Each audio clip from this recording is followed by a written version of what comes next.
यं किं करवाणि वः ब्रजस्यानामयं कच्चिद् भूतागमनकारणम्।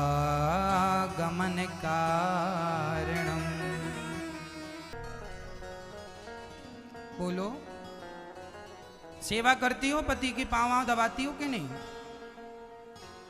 मैया बताओ,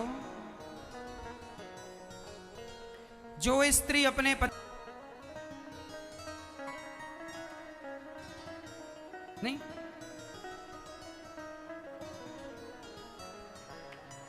क्या गोलमाल है, सब गोलमाल है। हाँ,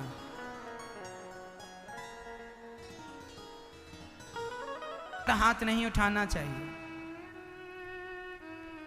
मैया जी,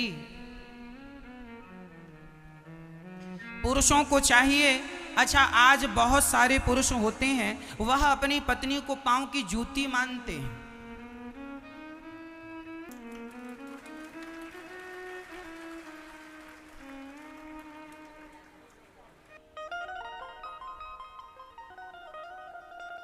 समझाया करो अपनी बेटा, आएगा तुम्हारा अल्फाबेट।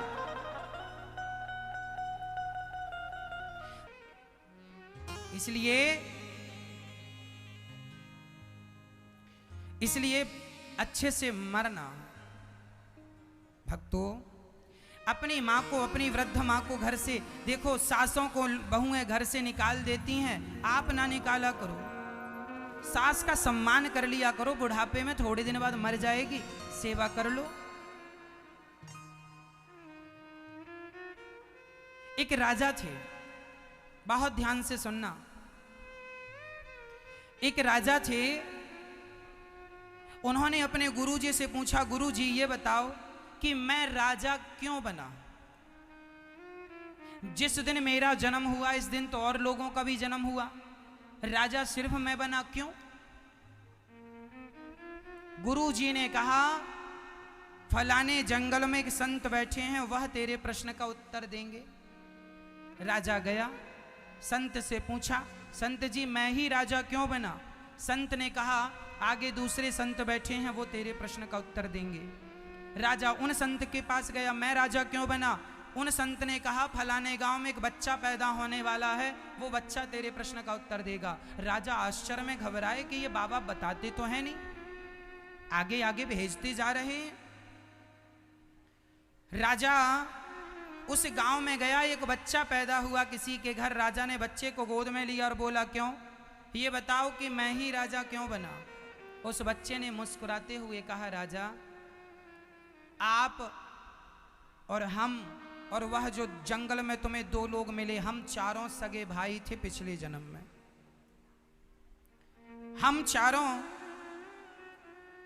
अलग अलग जगह रहते थे।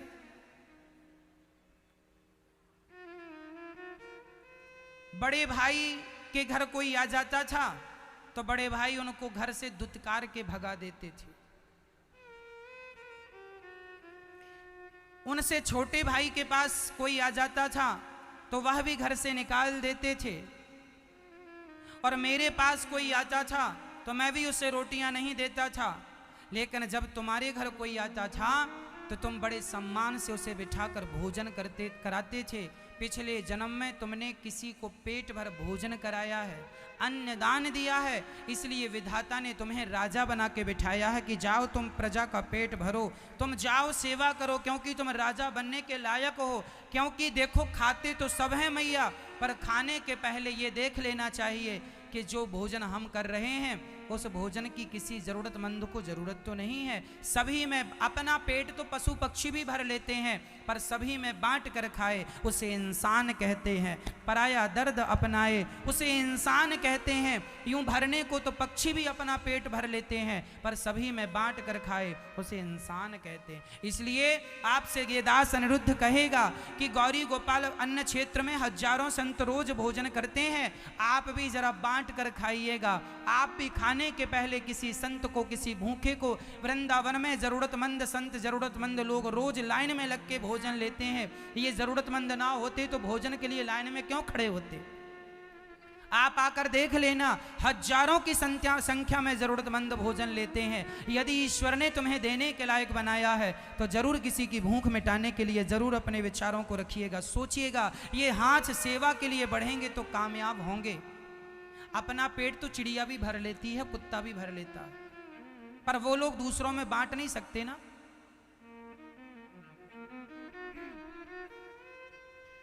एक बार अर्जुन और भगवान श्री कृष्ण जा रहे थे, तभी एक भिखारी आया और भिखारी ने कहा, अर्जुन कुछ दे दो, कुछ दे दो। अर्जुन ने कहा, ये सोना लेके जा।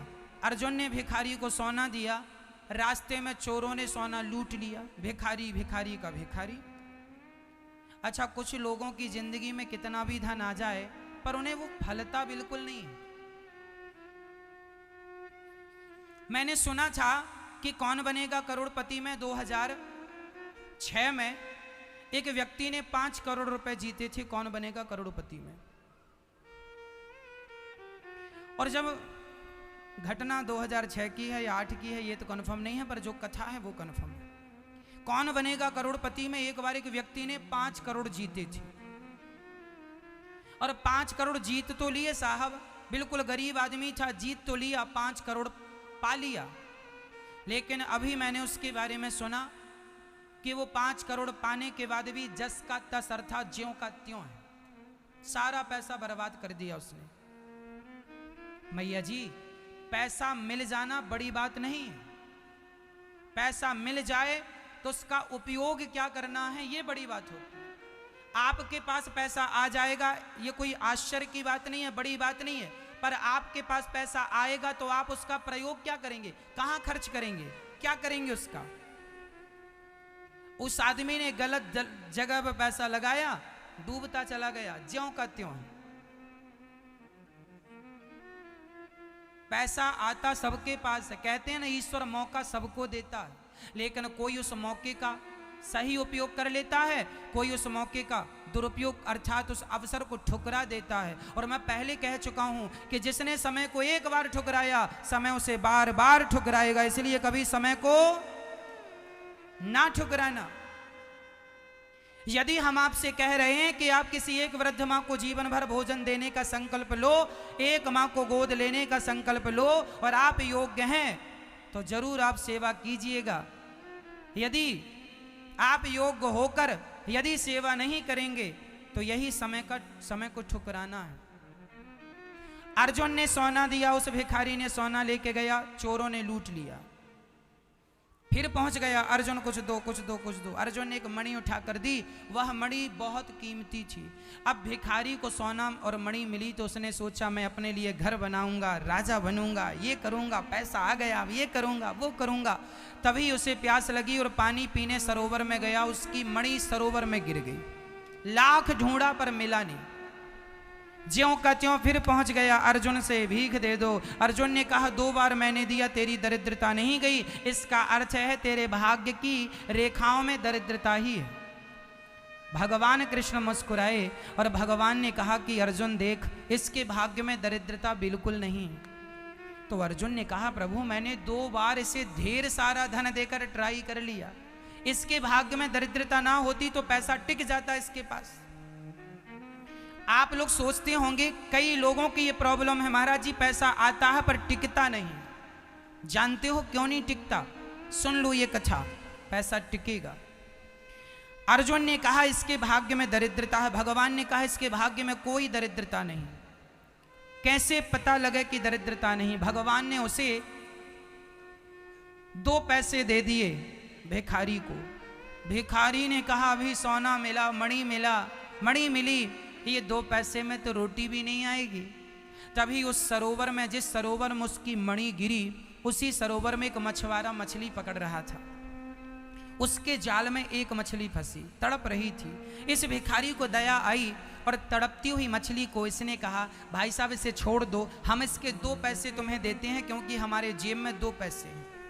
भगवान कृष्ण ने जो 2 पैसे दिए थे उसने इस पैसे का खर्च कहाँ किया? मछली की रक्षा के लिए। और जब मछली पकड़ने वाले मछुआरे ने सोचा एक मछली के 2 पैसे ठीक हैं, उसने मछली दे दी, इस भिखारी के कमंडल में डाली जैसे ही कमंडल में आई मछुआरा चला गया। इस मछली के गले में उसकी वही मणि फंसी थी। कमंडल में आई तो मणि कमंडल में गिर गई गले से निकल के। ये भिखारी चिल्लाया, मिल गई मिल गई। तो वहां से चोर गुजर रहे थे। चोरों को लगा हमारी खबर से मिल गई, अभी राजा को बताएगा, सजा होगी। चोरों ने इसका सोना लौटा दिया। भाई साहब हमारी शिकायत ना करना, इसकी खोई हुई मणि और खोया हुआ सोना भी मिल गया। हाँ भैया भी रुक जाओ, हाँ थोड़ा रुक जाओ। मैया हाँ प्यास नहीं लगी तो भी पानी लेना है।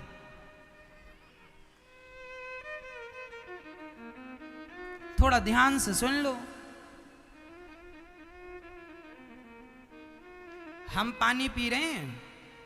हाँ फिर यदि हमें प्यास नहीं लग रही है कथा सुनाने में, हमारा पानी तो हमारी भगवान की कथा ही है, वही है हमारा जल, वही है हमारा अन्न। अर्जुन ने देखा कि महाराज उसका तो खोया हुआ सारा धन मिल गया, क्यों? तब भगवान कृष्ण ने उत्तर दिया, अर्जुन जब इसे आपने सोना और मणि दी तो इसने अपने बारे में सोचा कि मैं बंगला बनाऊंगा, मैं यूं ऐशो आराम की जिंदगी जीऊंगा। और जब मैंने उसे 2 पैसे दिए तो उसने अपने बारे में नहीं, उस मछली के बारे में सोचा जो तड़प रही थी। भगवान ने कहा, अर्जुन जो दूसरों के बारे में सोचता है और दूसरों के लिए अपना धन खर्च करता है, उसको मैं धनवान बना दिया करता हूं, खोया हुआ धन वापस कर देता हूं। इसलिए आप लोग भी जो गौरी गोपाल वृद्धाश्रम में 200 वृद्ध माताएं रहती हैं, वह आपके ही सहारे हैं तो सब भगवान के सहारे, लेकिन ईश्वर ही आपके अंदर प्रवेश करके आपको प्रेरणा करते हैं कि आप सहयोग करो। आप सबके सहयोग से 200 वृद्ध माओं की सेवा चल रही है। आप भी एक कमरा बनवा के वृद्धाश्रम माओं से बिल्कुल खचाखच भर गया है मैया। अब जो माताएं आ रही हैं उनको हमने किराए से आश्रम लेके रखा है। गौरी गोपाल आश्रम पैक हो गया है, किराए से आश्रम लिया है, क्योंकि माएँ रोज आती हैं। किसे भगा दें, उनके अपने औलाद ने तो भगा ही दिया, अब यहाँ से कहाँ उनको निकालें। तो उन माओं की सेवा होती है।